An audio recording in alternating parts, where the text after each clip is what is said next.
여러분 안녕하십니까. 누리 PD입니다. 자, 지금 대선 투표가 이제 곧 시작됩니다. 사전 투표가 29일부터 시작하죠. 29, 30. 자, 우리는 본투표로 간다. 민주당은 사전 투표로 간다. 이 지금 전쟁이 벌어졌습니다. 자, 그런데요. 미국에서 선거 감시단이 왔죠. 이 관련 뉴스는 뭐 크게 보도되지는 않았습니다. 우리 메이저 언론에서는 거의 다루지 않더라고요. 자, 그러나 이게 이제 유튜버를 중심으로, 그리고 SNS를 중심으로 해서 계속해서 이제 알려지고 있는데요. 이분들이 여기에 왔다라는 것 자체가 굉장히 큰 의미가 있습니다. 특히나 이번에 이 선거감시단을 이끌고 온 분이 바로 모스탄이라고요. 국제형사사법대사를 역임했습니다. 트럼프 대통령이 1기 때 국제형사사법대사라고 하는 이름이 좀 생소하죠. 일반적으로 대사라고 하면은 뭐 어느 나라 대사 이런 거잖아요. 이분은 국제의 분쟁 이런 걸 이제 다루는 역할을 한다라고 이렇게 보시면 됩니다. 그래서 부정선거 감시에 있어서 최강의 인물이 온 겁니다. 최강의 인물. 고든 창보다도 더 최적화된 인물이다. 고든 창은 메시지 영향력은 크지만 이런 일을 하기에는 이 모스탄이 제격이죠. 이분은 또 법률가고, 그리고 대학에서도 교편도 잡고 했던 분인데요. 우리 이제 대한민국에 들어오면서 입국장에서 엄청난 환영을 받았죠. 한미 동맹, 그리고 부정선거 척결입니다. 자, 이 모스탄이 이제 이렇게 들어옴으로 했어요. 이번 선거의 양상이 바뀔 수도 있습니다.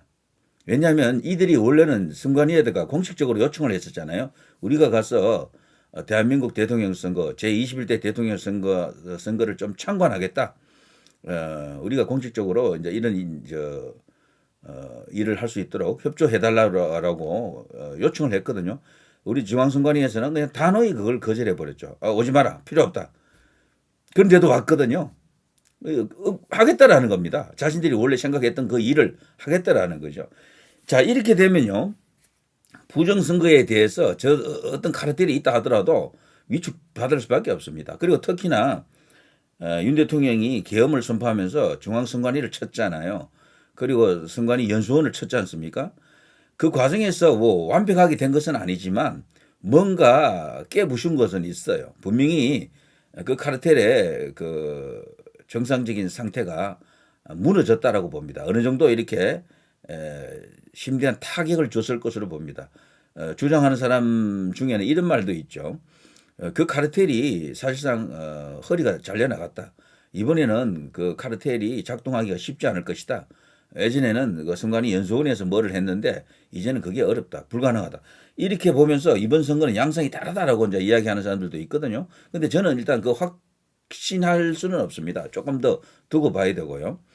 자, 아무튼 이런 상황 속에서 부정선거에 대해서 여러 가지 이야기들이 있습니다. 일단 우리 국민들 중에는 부정선거 없다라고 하는 사람들도 많고 있다라고 하는 사람들도 많고요. 그런데 없다라고 하는 사람들 중에서도 온도차가 또 여러 클래스가 있고요. 있다라고 하는 사람들 중에서도 다 똑같지는 않아요. 확신하는 사람들이 있고 정말로 100% 확신하는 사람들이 있고 있는 것 같은데 하는 사람들도 있고요. 뭐 그 사이에도 여러 계층이 있습니다. 그래서 세상이 왜 내 마음을 몰라주나 이런 상태가 될 수도 있어요. 내가 볼 때는 이 100%인데 너는 왜 이걸 모르느냐, 이걸 왜 확신을 못하느냐 이렇게 애가 타는 사람들도 있을 겁니다. 그 정도로 원래 세상이라고 하는 것이 내 마음대로 안 돌아갑니다. 원래 그렇습니다. 자, 그런 속에서 이번 대선을 이겨야 되는데 그 이기는 조건 중에 한 개는 이게 공정한 선거가 되어야 한다. 개표가 깨끗해야 된다. 무오류, 무결점 개표가 되어야 한다. 이거 아닙니까? 자, 이런 측면에서 보게 되면요. 이번 선거는 그래도 기대가 굉장히 이제 간다라고 볼 수 있습니다. 특히나 황교안 후보 같은 경우는 무소속으로 출마했는데 지지율은 없지만 이분이 또 상당한 역할을 할 수도 있어요. 지금 보니까 무소속으로 끝까지 완주할 것 같아요. 완주. 이분이 출마한 목적이 뭐 대통령 되려고 나온 것 같지 않고 부정선거를 잡아내기 위해서, 부정선거를 알리기 위해서 나왔다라고 보여집니다. 후보기 때문에요. 참관인을 현장에 이제 파견할 수 있는 권리가 생겼잖아요. 그래서 이제 이 투개표 과정 속에서 참관인들이 엄청난 역할을 할 것으로 이번에 황교안 후보의 참관인들은 그야말로 다져진 부방대 요원들이죠. 자, 이 사람들이 매의 눈으로 현장을 아마 감시 감독할 것 같은데 승관이가 진짜 이번에 만일에 어떤 이상한 짓을 하다가는 된통 걸린다라고 생각이 되네요. 자, 아무튼 이런 상황 속에서 저는 이번에 모스탄이 이끌고 온 이 선거 감시단은요 정말 큰 중대한 역할을 할 것으로 봅니다. 자, 여기에 대해서 지금 이런저런 어떤 그 의견들이 있는데 제가 관련 영상을 한번 올렸더니 이런 댓글이 있더라고요. 자, 미국에서 선거 감시단이 왔다는 것은 엄청난 것입니다. 부정선거하는 순간 한미 방위 조약에 사이버 조약이라는 게 있는데 그것에 의해 데프콘 3가 발령됩니다. 그냥 끝난다라는 거죠. 자, 이런 어떤 의견을 주신 분이 계시고요. 또 그 밑에 어느 누구라도 사전투표를 하는 인간들은 믿을 수가 없다. 따라서 김문수 사전투표 때문에 절대 문수를 찍지 않는다. 또 이런 어떤 화가 나서 또 이런 댓글도 올리신 분이 계세요. 김문수 후보가 사전투표 안심하고 찍으세요. 저도 사전투표합니다 이랬잖아요. 그 메시지를 보고 실망해가지고 이제 이런 댓글이 올라왔는데 예, 이해가 됩니다. 되지만 김문수 후보도 저는 이해가 되거든요. 그 후보 자리에서 그렇게 말하지 않을 수가 없을 거요. 가만히 있기가 어렵습니다. 27일 날 정치 토론이 있잖아요. 분명히 저들은 부정선거 이런 걸 갖고 김문수 후보를 공격합니다. 특히 이재명은. 그때 말이 어버버할 가능성이 있거든요. 미리 이런 식으로 말을 해놓는 게 낫습니다. 이준석이도 부정선거에 관해서는 뭐 완전히 그냥 부정선거 없다라는 쪽 아닙니까? 대한민국 정치인 중에 이준석이가 가장 부정선거 없다라고 주장하는 인물이죠. 자, 그런 속에서 이준석하고 연대도 해야 되는데 단일화도 해야 되는데 김문수 후보가 나름의 어떤 입장을 밝힐 수밖에 없는 상황에 와 있죠. 김문수 후보는요 기본적으로 사전투표를 뭐 선호하는 인물이 아닙니다. 공약 중에 사전투표를 폐지한다라는 공약이 있어요. 그랬던 인물이 그랬던 후보가 왜 이런 발언을 하느냐? 대통령이 될 수도 있는 바로 그 위치에 왔기 때문에 그래요. 가령 김문수 후보가 지지율 1% 2% 이런 수준이면은 사전투표 하지 맙시다라고 말했을 거예요. 그런데 지금 잘 되면은 진짜 대통령이 될 수도 있는 그 위치까지 왔거든. 그야말로 유력 후보죠, 유력 후보. 원래 유력 후보들은 몸 안 합니다. 부정선거 관련해서도 부정선거 있다 이런 말을 안 한다니까요. 그거 할 수 있는 사람이 없습니다. 부자 몸조심하는 게 그게 당연한 거고요. 여기 이분도요. 어느 누구라도 사전투표를 하는 인간들은 믿을 수 없다. 따라서 김문수 사전투표 때문에 절대 문수를 찍지 않는다라고 합니다만 이분도 저는 김문수를 찍을 거로 봐요. 말은 지금 이렇게 하셔도요. 그리고 또 이런 분이 만일에 김문수 자리에 가면요. 이렇게 말할 수가 있느냐? 말 못합니다. 이분 역시도 김문수 후보의 입장이 되면요.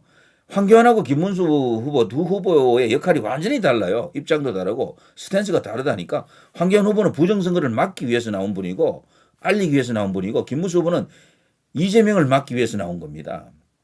본인이 대통령 되겠다라는 것보다도 이재명이라고 하는 도저히 대한민국 헌법에서 대한민국이 품을 수 없는 친중 하드코어로 일부 이제 불리기도 하는데요. 그런 인물을 막기 위해서 나온 겁니다. 엄청난 저 범죄 혐의를 갖고 있는 뭐 말이 안 되는 인물이죠. 그 사람을 막기 위해서 나왔다라고 봐야죠. 그리고 대한민국을 정상화시키겠다. 그런 입장을 갖고 있습니다. 국가 정상화라고 하는 윤석열 대통령이 못다한 그 미션을 완수하기 위해서 나왔다. 이런 거죠. 그래서 부정선거 하나만으로 모든 걸 바라보면 안 됩니다. 김문수 후보는 부정선거 이슈도 중요히 여기는 인물이에요. 그렇지만 그거 하나만 보고 있는 황교안 후보하고는 다른 거지. 그걸 분명히 입장을 이해해 줘야 됩니다. 자, 선거감시단은 1차고 2차는 더 큰 거옵니다. 절대 부정선거 할 수 없게 더 큰 거옵니다. 자, 이런 이야기는 저도 옛날부터 듣고 있는데 그게 무엇일까라고 이제 생각하는 사람들이 많이 있죠. 그렇지만 분명한 것은 트럼프 대통령이 움직이고 있다는 느낌은 듭니다. 이 모스탄이 왔다라는 것은요, 사실 트럼프 대통령이 직접 왔다라는 것과 동의어입니다. 그 정도로 굉장한 어떤 영향력과 그 전체적으로 그 사후에 미칠 파장이 예상이 되는 거죠. 자, 데프콘 3라고 하잖아요. 요건 바로 준전시 상태를 말합니다. 데프콘은 전체적으로 5단계까지 있죠. 데프콘 5, 데프콘 4, 데프콘 3, 데프콘 2, 데프콘 1 이렇게 있습니다. 데프콘 1이 이제 전시 상태죠. 데프콘 3는 중간 정도에 해당됩니다. 이건 굉장한 그 의미를 갖고 있는데요. 데프콘 3가 이제 발령이 되면 사실 전쟁 바로 직전 단계로 이제 보시면 됩니다. 준전시 상태 이렇게 되는데요. 적의 개입이 우려되는 상황에 발령되고 한국은 이 단계에서 한미 연합사가 작전 통제를 시작합니다. 전군의 출타, 뭐 휴가, 외박 이런 게 이제 금지가 되고요.